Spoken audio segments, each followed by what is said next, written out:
When the war and the siege of Troy were all over, and the city flattened to smoking rubble, the man who'd betrayed it was brought to trial, most certainly guilty of terrible crimes. Then the noble Aeneas and his royal line swept across Europe and lived as the rulers of every country in the Western world. Powerful Romulus settled at Rome and founded that city of greatest distinction. He gave it his name, which is what it's still known by. Titius made his base in the blue Tuscan hills and Langobard on his Lombardy plains. But over the Channel, illustrious Brutus colonised Britain and its rolling mountains to his great content. War, reprisal, exploit have happened here at times. Joy and disaster have often taken turns. After Britain was founded by this powerful leader, brave people bred there with a liking for warfare, who chose to do battle in turbulent times. More marvels too have occurred in our land than anywhere else since the fall of Troy. Of all that ruled here as kings of the Britons, the noblest was Arthur, by every account. So my purpose now is to describe an adventure which people agree was clearly an event extraordinary even by the standards of Arthur. If you'll pay attention just for a short while, I'll tell it straight, just as I heard it, word for word, exactly as passed down in every detail by each generation, down all the days. Those were the opening stanzas from Gawain and the Green Knight from the Arthurian romances. It illustrates the ancient British understanding of the inception of Britain as a nation, and this view stood as the pillar of reference for historians and storytellers for centuries. The aim of this video is to examine this now discredited narrative, as well as the potential reasons for its censorship, which I will argue is based in politics. The argument I'm going to make in this video reflects my current beliefs, which are subject to change as new information emerges all the time, and I challenge you to think for yourself as to what to believe, and leave a comment if you have any ideas or want to discuss anything. Myth and history inform each other, just as the right and left hemisphere of the brain inform each other. These stories seem too specific to be imaginary only. The mythic element of Arthur and Brutus has unfortunately been used as an excuse to hinder efforts to re-establish this narrative as recognised history, despite emerging evidence. Historians discard myth at their peril, as dismissing the left-brained imaginative function of storytelling deprives us of a deeper understanding of our ancestral psyche, and disinherits us of our cultural continuum and understanding of the past. These are our stories, and I think they need to be honoured more than they are currently, and we need not be put off by metaphor. So, the Brutus story goes something like this. Brutus, the grandson of Ascanius, whose father is Silvius, son of Aeneas, the Trojan prince who fled the burning city of Troy in search of new land. The Trojans make it to Carthage for a short while, and then move on to Etruria in Italy, where Aeneas would participate in the inception of Rome. A magician who predicts great things for the unborn Brutus also foretells he will kill both his parents. Brutus does so accidentally and is banished. Travelling to Greece, he discovers a group of Trojans enslaved there. He becomes their leader, and after a series of battles they defeat the Greek king Pandrasus by attacking his camp at night. Brutus takes Pandrasus hostage and forces him to let his people go. Brutus is given Pandrasus' daughter Imogen in marriage, as well as ships and provisions for the voyage, and sets sail. The Trojans land on a deserted island and discover an abandoned temple to Diana. After performing the appropriate ritual, Brutus falls asleep in front of the goddess's statue and is given a vision of the land where he is destined to settle, an island in the Western Ocean, past Gaul, inhabited only by a few giants. Brutus is told by Diana that he will go there and rid the land of giants and build a nation of kings who will one day rule the world. After some adventures in North Africa and a close encounters with the Sirens, Brutus discovers another group of exiled Trojans living on the shores of the Tyrrhenian Sea, led by the warrior Corneus. In Gaul, Corneus provokes a war with Gothrius Pictus, king of Aquitaine, after hunting in the king's forest without permission. Brutus' nephew Tyrrhonius dies in the fighting, and the city of Tours is founded where he is buried. The Trojans win most of their battles, but are conscious that the Gauls have the advantage of numbers, so go back to their ships and set sail for Britain, or Albion as it was known then. They land on the sea coast of Totnes and meet some of the giants of Albion and defeat them. Brutus renames the island Britain after himself and becomes its first king. Corneus becomes ruler of Cornwall, which is named after him. They are harassed by the giants, during a festival, but kill all of them but their leader. The largest giant, called Gog Magog, who is saved through a wrestling match against Corneus. Corneus throws him off a cliff to his death, and Brutus founds a city on the bank of the River Thames, which he calls Trojan Nova, or New Troy. The name is corrupted in time to Trinovantum, and the city is later called London. He creates laws for his people and rules for 24 years. After his death, he is buried in Trinovantum, and the island is divided between his three sons, Locrinus for England, Albanicatus for Scotland, and Camber for Wales. This origin story was recorded and retold by Nennius in the 9th century, and Griffith ap Arthur, or Geoffrey of Monmouth, in the 12th century. Both of these authors stood as pillars of reference for British history, but during Henry Tudor's reign, these pillars were attacked by the scholar and priest Polydore Vergil, who was an agent of the Pope. Polydore Vergil was an Italian-English ecclesiastic scholar, and was also a proponent of humanism, which was an influential philosophical export from the Italian Renaissance that represents an incremental shift from the mythic and religious sense of the world to a more secular one. Humanists also had a fascination with the Greco-Roman philosophy, which influenced the development and usage of critical analysis. As an agent of the Pope, Virgil was deployed to various different posts in England. Destroying Britain's long-standing sense of itself was one of them. What were the motivations of Polydore Vergil in the destruction of ancient British history? Virgil's lifelong service to Rome has to be considered when looking at this. He came to England from Italy in 1502 and was received well, due to an enthusiasm for Italian culture in England at the time. Virgil became close with Henry VII. The Tudor king was impressed by humanism and the critical analysis, and asked Virgil to write a history of England in the hope that this new philosophical school of thought would be able to bring Britain's narrative up to date, as well as support the Tudor claim.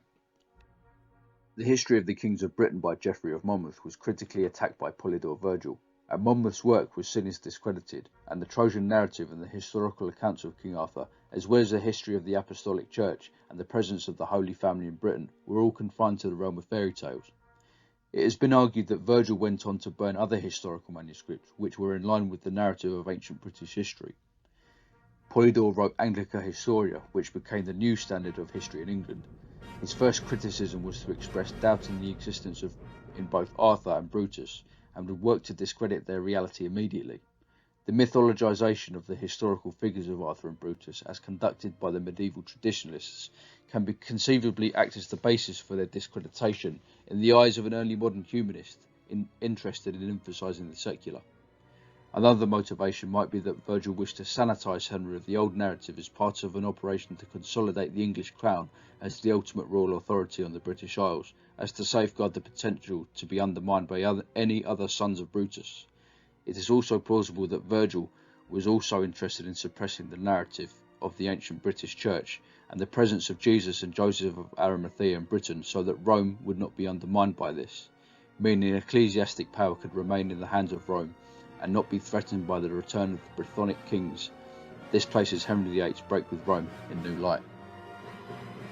It is a strange notion to consider that the narrative of Brutus could be one that would undermine the claim of a Welsh-born King of England, of ancient Welsh royal stock. Why would Henry want to employ someone to dismantle the very narratives that would bolster a Tudor claim? It seems to be generally understood that the Tudors had a tenuous link to the ancient British royal houses, and that they had to forge false genealogies linking them to Llywelyn ap Gruffydd, which is in itself a contradiction to the notion of wanting to separate from the old Welsh narratives as conducted by Virgil. This indicates to me that there is a confliction of interests occurring due to a political machination. Modern research can show that the forging of the link between the Tudors and Llywelyn might have been an unnecessary practice, and that the Tudors were already well involved in the matter of Brythonic royalty. Henry's male line can be traced to Edneved Vichan, Lord of Bryn Venigel. Edneved's father Kendrick was in descent from Cadwrod, who is said in some pedigrees to be the grandson of Arthur ap Moerig, or Arthur II, and therefore Arthur I also, and both are considered by Alan Wilson and Baron Blackett and other historians to be compound candidates for the basis of the mythic Arthur. It seems to me at least that Henry VII was fully conscious of the fact that he was not only of Britain's most senior royal stock, but in descent from Arthur as well. This can be seen on the battlefield of Bosworth as he flew the Red Dragon, and in doing so bringing his character in line with the Cymric prophecy of Mab Darogan, son of prophecy. Simply put, the return of the spirit of Arthur, or Britain's true royal line in the country's hour of need, which is also an inheritance and continuation of an Israelite motif, which I'll make another video about. Henry also named his first son Arthur. The young Arthur would unite the red and white roses in his blood and hold the title Prince of Wales for the short time he was alive. Another example of the Tudor involvement with the Arthurian mythos can be seen in Henry VIII's redecoration of the Winchester Round Table, featuring the union of the red and white roses in the centre. Welsh and Arthurian themes are clearly found within the Tudor royal character, which begs questions surrounding the mystery of why Henry VII would permit the discreditation of his own history on one hand and actively embody it on another. Did Virgil genuinely employ a critical pursuit of truth which caused a rewriting of a country's sense of itself? Or is it actually the case that Henry was carefully manipulated in Machiavellian fashion by Rome's hidden hand through their agent, which could have caused these contradictions? Was Rome threatened by the return of the Brythonic kings and their blood ties with the very first Christian church and the Holy Family? It has to be noted today that Anglican Historia is largely discredited due to the evidence of hefty biases. Virgil was also recorded to have burnt British historical manuscripts, which is closer to the actions of the Nazis than of Renaissance humanists. If the inception of the discreditation of Arthur and Brutus belonged to Polydore Vergil, a biased agent of Rome who now stands discredited, is it time to have a serious review of the evidence which would allow us to reclaim our ancient British histories once again? How did the Brutus origin myth exist in relation to the image of Britain after Polydore Virgil? There is evidence to suggest that the Brutus origin story survived the discreditation in the minds of some. Mapmakers of London can be seen to be referring to London's ancient name Trojan throughout the rest of the 16th century. Here is an example by Braun and Hoggenberg in 1576, good 40 years after Virgil's rewrite. And in 1595, Shakespeare co-wrote a tragedy about Locrinus, the son of Brutus, and involved all the characters from the Brutus narrative. In 1617, Sir Edward Coke, a leading English jurist, asserts that the King of Britain must descend from the line of Brutus and the early Welsh kings as a legal matter. This is nearly 100 years after the Virgil rewrite. We can see from this that the Brutus myth was far from removed from the British psyche at this point, and this would prove to be a problem later for the Hanoverians with their takeover, which evidently saw further attacks from the traditional British views of history. When George I came to power, the Crown, academia and the clergy worked together to rewrite the story of Britain, so that the sentiments supporting those laws asserted by Coke could be subverted, and so that they could birth a narrative which could support the tenuous claims to the British throne that this German house had. This is an operation which started in the 18th century and became increasingly aggressive throughout the 19th century, and by the end of the 19th century, Britain's view of itself had been completely transformed to support Germanic overlordship. It makes sense in that the 16th century discreditation of Brutus, served by Virgil, would later be favourable to the Hanoverian operation. In 1735, Hildebrand Jacob wrote an epic poem named Brutus, the Trojan founder of the British Empire. It emphasises the prophecy said unto Brutus by the goddess Diana about Britain eventually ruling the world. In the preface of the poem, Hildebrand addresses the academic argument regarding the existence of Brutus. He offers no staunch position on this, but argues that Brutus deserves to be recognised regardless of whether he actually existed or not. This can give us an idea of the tension that existed in Britain relating to this topic. Why is that tension there? If this is a harmless fairy tale, why the controversy? Interestingly, the existing academic view might actually support the Trojan migration. The current academic view outlines Bronze Age and Iron Age migrations of Celtic tribes of the Hallstatt and Latin culture into Britain. The trouble with this labelling is that it's an umbrella term which does not hold an ethnographic basis that we can determine a single Celtic culture with. Instead, Celtic is used to refer to the many tribes of people associated with Latin or Hallstatt material culture. It is arguable then that when the products of Latin culture arrive in Britain in 500 BC with the migration, as discussed by archaeologists, this does not specifically mean that those people were descended from Hallstatt. It could just mean that they were bringing with them the goods from the continent. The migration in 500 BC recorded happens to be perfectly placed for the dates Wilson and Blackett give for the Etrurian migration. Given that these descendants of the Trojans were said to have stopped off in Gaul before making it to Britain, It is understandable that they would have brought with them the trappings of the Celtic Latin culture with them over the Channel, explaining their presence. Any discussion of Brutus or the Trojans is often dismissed as fantasy, possibly due to the mythic element. However, it is arguable that the evidence is mounting to shift this paradigm. The discoveries made by Wilson and Blackett have made it possible to reopen this discussion. Their book, The King Arthur Conspiracy, illustrates a linguistic link between Etruria and Britain. I believe the presence of the Colburn alphabet in Britain on stone and coins, which is identical to the Etruscan alphabet, is evidence enough to reopen the discussion. Another possible tool that can be deployed for this exploration is DNA testing. Here is a reading of my ancestry DNA test results, which showed my DNA makeup in comparisons with modern populations. As you can see, I'm half Welsh. This is because my dad's fully Welsh, therefore my Y DNA should represent the migrations made by the Cymry. I uploaded my raw DNA file to mytrueancestry.com. These people compare this data with ancient burial sites to give you the picture of who you're most closely related to in the ancient world. It was not the continental Celts that I was most closely related to, as the general view would suggest. It was the Franks. What do the Franks and the Welsh have in common that could explain this? A Trojan origin story.